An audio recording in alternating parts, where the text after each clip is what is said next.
Bonjour à tous et bienvenue dans cette nouvelle vidéo. Aujourd'hui, on plonge dans l'ombre de l'Empire Galactique. Une force sinistre traque et sans relâche les survivants Jedi, les Inquisiteurs. Mais qui étaient-ils exactement? D'où venaient-ils? Et quel était leur véritable rôle?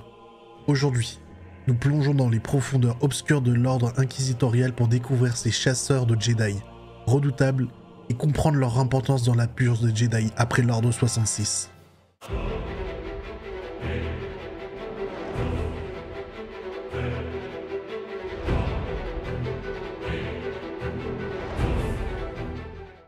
Les Inquisiteurs, aussi appelés l'Ordre inquisitorial, étaient une organisation secrète sous les ordres directs de Dark Vador et de l'Empereur Palpatine.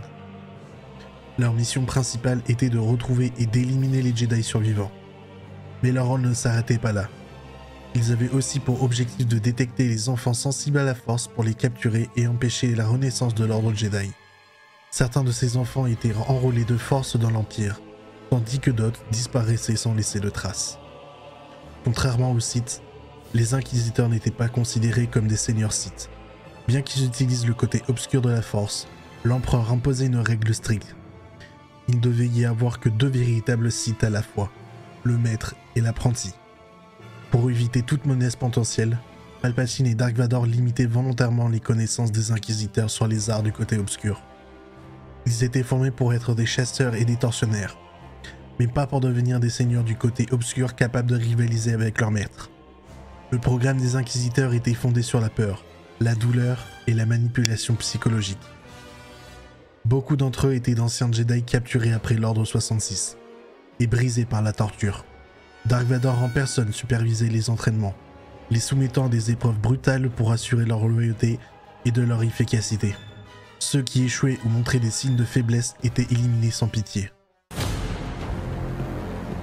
Je vous avais dit ce qu'un échec vous coûterait. Je ne tolérerai pas votre faiblesse plus longtemps.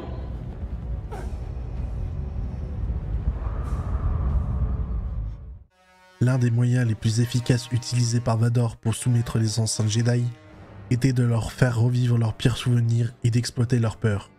Certains furent contraints d'exécuter leurs anciens camarades ou leurs propres padawans pour prouver leur allégeance à l'Empire. Les Inquisiteurs étaient équipés de sabres laser rouges caractéristiques, souvent dotés d'un mécanique rotatif. Cette particularité leur permettait d'intimider leur adversaire et d'avoir un avantage en combat. Leur style de combat était souvent agressif, combinaison des attaques rapides et des techniques visant à briser la défense de leur ennemi. Ils utilisaient également la force de manière brutale, favorisant la torture et l'intimidation plutôt que des techniques plus subtiles. L'ordre inquisitorial comptait plusieurs membres, chacun ayant ses propres talents et sa propre histoire. Voici les plus notables. Le Grand Inquisiteur. Ancien gardien du temple Jedi sur Coruscant, il fut le premier et le plus redoutable des Inquisiteurs. Ayant passé des années à étudier les archives Jedi, il connaissait leurs tactiques et leurs faiblesses mieux que quiconque. Il traque Kanan Jarrus et Jar Breezer dans Star Wars Rebels. Mais sa défaite face à Kanan marqua la fin de son règne.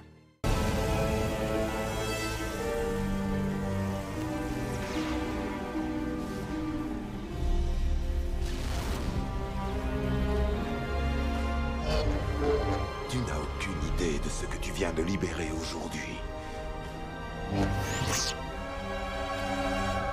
Il y a des choses bien plus redoutables que la mort elle-même.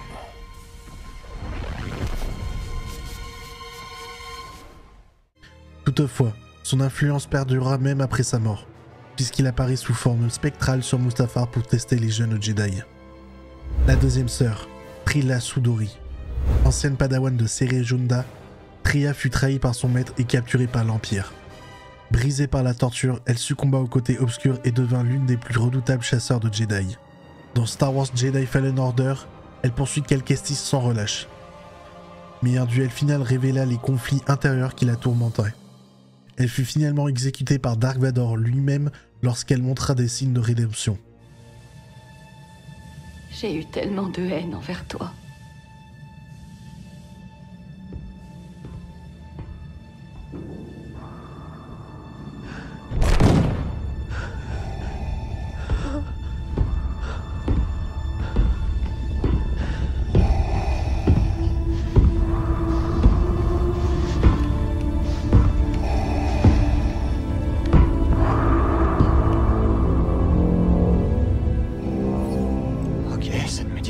Jedi. En effet.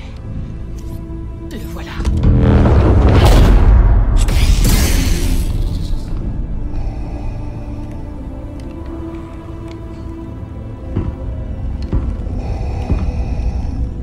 Vous m'avez déçu, Inquisitrice. Vengez les nôtres.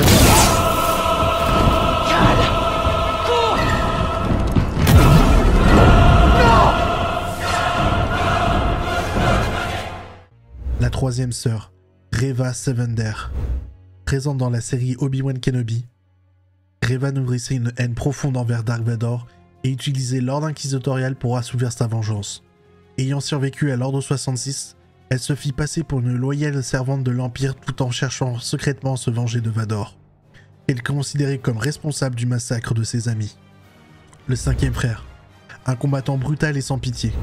Vu dans Star Wars Rebels, il se distingue par son physique imposant et son approche méthodique de la chasse aux Jedi. Il voyageait souvent aux côtés du septième frère et participa à la traque d'Ezra Bridger et de Kanan Jarrus. La sixième sœur, mentionnée dans les romans et les comics. Elle était une chasseuse redoutable, spécialisée dans la traque des cibles isolées. Son arrogance et sa cruauté lui furent fatales lorsqu'elle affronta Ahsoka Tano, qui parvient à la vaincre et s'approprie de ses cristaux Kyber pour fabriquer ses propres sabres blancs. Le septième frère et la huitième sœur. Ces deux inquisiteurs étaient souvent vus ensemble et travaillaient en équipe pour maximiser leurs chances de succès. Le septième frère privilégiait la patience et la stratégie, tandis que la huitième sœur adoptait une approche plus agressive, utilisant son sabre rotatif pour semer la confusion sur le champ de bataille. Le neuvième frère, un inquisiteur massif et puissant, qui affronte Cal Kestis dans Jedi Fallen Order. Son style de combat reposait sur sa force physique impressionnante et sa capacité à encaisser les attaques. La quatrième sœur, présente dans les comics et brièvement dans la série Obi-Wan Kenobi. Cette inquisitrice reste mystérieuse. Peu d'informations sont connues sur son passé. Mais elle était une chasseuse de Jedi redoutable, utilisant les tactiques de l'Inquisition pour traquer les survivants de l'Ordre 66. Le dixième frère, Proceth Dips, autrefois un maître Jedi. Proceth Dips prédit foi en l'Ordre même avant la guerre des clones, ce qui le mena à trahir ses anciens alliés. Après la purge, il devint l'un des inquisiteurs de l'Empire et participa à la traque des Jedi survivants. Il apparut dans le comics Dark Vador, Dark Lord of the Sith, où il fut trahi et exécuté par ses propres soldats de purge, devenant ainsi l'un des nombreux pionniers sacrifiés par l'Empire. Les inquisiteurs ne chassaient pas seuls. Pour les accompagner dans leur traque Jedi, l'Empire déployait l'une des unités les plus redoutables, les Purge Troopers. Ces soldats spécialistes étaient entraînés à combattre des utilisateurs de la Force et représentaient la première ligne face aux survivants Jedi. Contrairement aux Stormtroopers ordinaires souvent inefficaces contre les Jedi, les Purge Troopers bénéficiaient d'un entraînement intensif inspiré des tactiques clones et des duels contre les sabres laser. Initialement, ces unités étaient composées des derniers clones de la République, des vétérans des guerres des clones, que l'Empire avait reconditionnés pour servir de chasseurs Jedi. Avec le temps, ces clones furent remplacés par des recrues humaines entraînées dès leur plus jeune âge pour obéir sans hésiter à l'Inquisiteur. Leur endoctrine extrême et leur discipline rigide en faisaient des combattants fantastiques, prêts à se sacrifier pour exécuter les ordres de l'Empire. L'armement des Purge Troopers était conçu spécifiquement pour affronter des adversaires sensibles à la force. Ils utilisaient des armes à énergie, capables de contrer les sabres laser, comme les électrobâtons Z6, les haches électrifiées ou encore les vibrolames renforcés. Certains étaient équipés de fusils à blaster à haute intensité, capables de percer les défenses d'un Jedi en pleine esquive. Leur équipement renforcé, inspiré des armures en noir des Death Troopers, offrait une protection supérieure à celle des Stormtroopers classiques et leur donnait une allure intimidante sur le champ de bataille. Les Purge Troopers, travaillant en escouade, utilisant des tactiques d'encerclement et de coordination pour acculer leurs cibles et les épuiser avant l'intervention d'un inquisiteur. Ils étaient souvent déployés en première ligne, servant de chair à canon pour affaiblir leurs adversaires, permettant ainsi aux inquisiteurs d'intervenir au moment décisif. Leur présence symbolisait l'efficacité implacable de la purge impériale et leur loyauté inébranlable en faisant de redoutables instruments de terreur impériale. Toutefois, malgré leurs compétences, les Purge Troopers restaient inférieurs aux véritables utilisateurs de la Force. Face à des Jedi expérimentés comme Cal Kestis ou Ahsoka Tano, ils ne faisaient généralement pas le poids, ce qui les condamnait souvent à une mort brutale. Avec la dissolution progressive de l'Inquisition et de la disparition de ces derniers inquisiteurs, Les Purge Troopers furent eux aussi balayés par l'histoire, ne laissant derrière eux que le souvenir d'une époque où l'Empire traquait sans relâche les derniers vestiges de l'Ordre Jedi. L'Ordre inquisitoriel symbolise la terreur et l'oppression de l'Empire. Chaque membre incarnait la corruption du côté obscur. Une ombre menaçante s'étend sur la galaxie pour traquer les derniers espoirs de la lumière. Mais malgré leur puissance et leur fanatisme, les Inquisiteurs étaient des pions dans un jeu bien plus vaste, orchestré par Palpatine et Vador. Ils étaient remplaçables, sacrifiables et condamnés à une fin tragique dès lors qu'ils devenaient inutiles. La disparition progressive des Inquisiteurs montra l'échec de leur mission. La rébellion grandissait et les Jedi renaîtraient de leurs cendres. Mais leur existence demeurait une preuve de règne de terreur imposée par l'Empire. Si cette plongée dans l'ordre inquisitorial vous a plu, n'oubliez pas de liker et de vous abonner pour ne rien manquer des prochaines vidéos sur l'univers de Star Wars. Et n'oublie pas, La force sera avec toi. Toujours.